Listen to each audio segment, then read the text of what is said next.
योगी आदित्यनाथ ने अपना चुनावी पर्चा गोरखपुर शहर से भर दिया है। अपने 24 साल के राजनीतिक करियर में पहली बार योगी विधायकी का चुनाव लड़ने जा रहे हैं। वहीं सीएम के तौर पर यूपी की सत्ता संभालने के दावेदारों में शुमार अखिलेश यादव भी मैनपुरी के करहल से अपना नामांकन दाखिल कर चुके हैं। योगी और अखिलेश का राजनीतिक करियर आगे पीछे ही शुरू हुआ है। उपलब्धियों की बात करें तो सीएम रहते हुए अखिलेश यादव की संपत्ति में जहां 4 गुना का इजाफा हुआ, तो वहीं योगी आदित्यनाथ ने सीएम रहते हुए अपने ऊपर चल रहे सभी आपराधिक मामलों को वापस ले लिया। उन पर हत्या, दंगा कराने की साजिश, धमकाने जैसे संगीन आरोप थे, जिसका खुलासा उनके पहले दिए गए एफिडेविट से होता है। 2022 में दाखिल अपने एफिडेविट में योगी ने बताया है कि उनके ऊपर एक भी मुकदमा दर्ज नहीं है। वहीं तुलना करें तो 2022 में अखिलेश के पास योगी से 26 गुना ज्यादा संपत्ति है। हालांकि योगी आदित्यनाथ और अखिलेश यादव दोनों का 2004 से पहले के एफिडेविट का डाटा मौजूद नहीं है।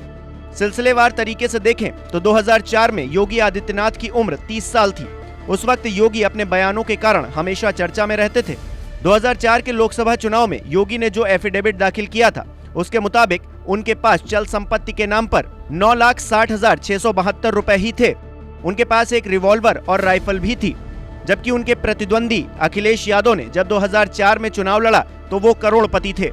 अखिलेश के पास कुल 2,31,42,705 रुपए की संपत्ति थी। अखिलेश यादव को रिवॉल्वर या राइफल का कोई शौक नहीं रहा। वहीं 2009 के लोकसभा चुनाव में दाखिल योगी के एफिडेविट के मुताबिक उन पर 2 मुकदमे दर्ज थे, जिनमें 13 धाराएं लगाई गई थी। इसमें हत्या का मुकदमा भी शामिल था। यही नहीं, उन पर दंगा कराने की साजिश का भी आरोप था। वहीं 2009 तक अखिलेश यादव पर एक भी मुकदमा दर्ज नहीं था। योगी के पास 2009 में 21,82,212 रुपए ही थे। उनके पास दुकान, मकान और जमीन के नाम पर कुछ भी नहीं था। 2014 में जब योगी लोकसभा चुनाव लड़ रहे थे, तब तक उनके ऊपर 4 मुकदमे दर्ज हो चुके थे।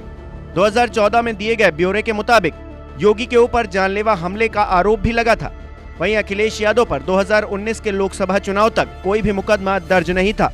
अखिलेश के नेतृत्व में जब सपा ने बहुमत हासिल किया तो कन्नौज लोकसभा सीट छोड़कर 2012 में वो विधान परिषद पहुंच गए। इसी तरह 2017 में बीजेपी को बहुमत मिलने के बाद जब योगी को सीएम चुना गया तो उन्होंने गोरखपुर लोकसभा सीट छोड़ दी और विधान परिषद पहुंच गए। 2017 में भी योगी के पास ना तो खुद का मकान था, ना ही कोई जमीन।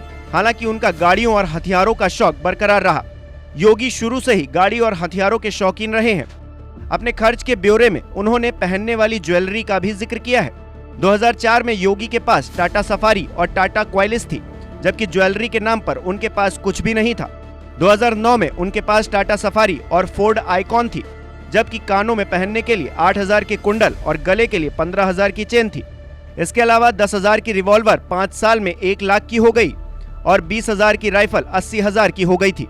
2014 में योगी के पास 3 लाख की टाटा सफारी, 12 लाख की इनोवा और 21 लाख की फॉर्च्यूनर थी, जबकि 45,000 का सोना था।